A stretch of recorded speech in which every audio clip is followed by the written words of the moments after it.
The Mi A3 is here and it succeeds two smartphones that have been known to provide the best in segment camera performance.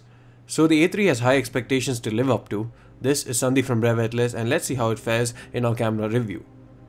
The A3 has a 48 megapixel Sony IMX586 half-inch sensor with f1.79 aperture, a secondary 8 megapixel f2.2 ultra wide angle camera with 118 degrees field of view, and lastly a 2 megapixel depth sensor. The focus speeds are very fast and you also have good color reproduction as well as on-point white balance. The camera has one of the best dynamic range in the segment, as you can see in these images, and it does great in preserving information in the highlights and extracting details from the shadows as well. You can use the HDR mode to make it even better, and in fact we recommend leaving it on always. Night mode is also useful in daylight situations where the HDR mode isn't enough. It improves the dynamic range further but also adds more clarity to the mix to create an image that pops out more. Now there is a shutter lag at times and I'm not sure if we can attribute it to the processor or software or both, but it results in not being able to get the shot at times just as you plan it.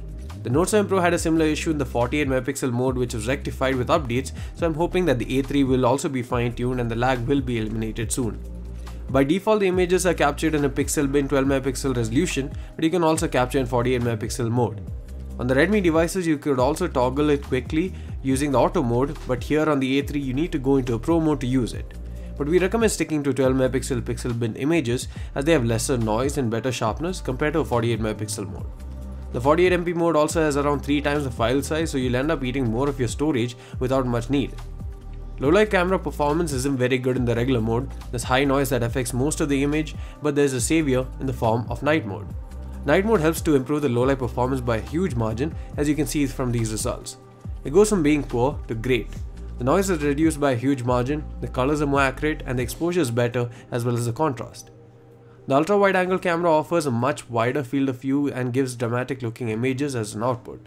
The color science remains the same and there's still good dynamic range, but there's a reduction in sharpness due to a lower resolution. Low-light performance isn't very good either, owing to a smaller sensor and aperture, and night mode doesn't currently work on the ultra-wide angle camera.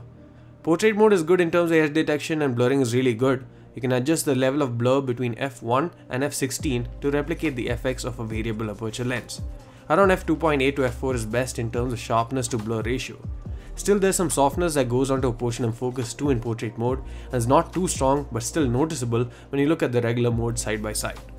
The front-facing camera is a 32 megapixel f2 sensor, and the sensor captures plenty of detail and the colors are well rendered as well, but there's excessive sharpening taking place in the processing, which results in some weird texture on the skin as well as higher levels of noise than expected. The low-light performance is good with noise levels remaining more or less similar. The noise reduction algorithm reduces the sharpness a bit. In terms of portrait mode, there's excellent blurring and also good edge detection, except for the area around the ears, which I guess wrong for some reason in certain scenarios. It's still a quick fix that can be ironed out with the software update though. There's support for Camera 2 API out of the box, which also means that you can install GCam mods, but currently whatever GCam mod is available isn't exactly fine-tuned for the Mi A3, and hence the results we got from it were mixed and often worse than what the stock camera itself is able to capture.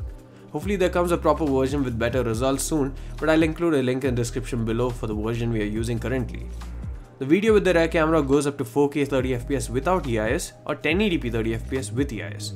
Quality wise, both are good with natural colors, good detail and sharpness. There's no 60fps mode unfortunately, but I'd still shoot in 1080p with EIS since the videos aren't as smooth unless you plan to use a gimbal with the 4K 30fps mode. You can also shoot videos using the ultra wide angle camera, but resolution maxes out at 1080p and the quality is also noticeably lower compared to a primary camera, but there's still EIS. Video recording maxed out at 1080p 30fps on the front-facing camera too, but unfortunately there is no EIS and the video as a result isn't as smooth or shake-free as we'd have liked. Hopefully they roll out a software update that enables it, otherwise the video is good in terms of quality. This is the front-facing camera on the Mi A3 capturing 1080p 30fps video using front-facing camera, and this is with the GCam mod. Let me know what you guys think about the overall sharpness, dynamic range, how well it's become my voice in this scenario, and the stabilization as well. The Mi A3 gives excellent performance with the primary camera and has the best dynamic range in the segment. The color reproduction and white balance are also great, and you get good low light performance with the night mode. The ultra wide angle camera offers a nice field of view, but performance needs some tweaking though, and although I wish the 60fps mode and EIS for the front facing camera do come with a software update. But those things that we mentioned are all software based, so we could very well get those fixes with an update. Please do hit the subscribe button if you like this video. See you again in the next one.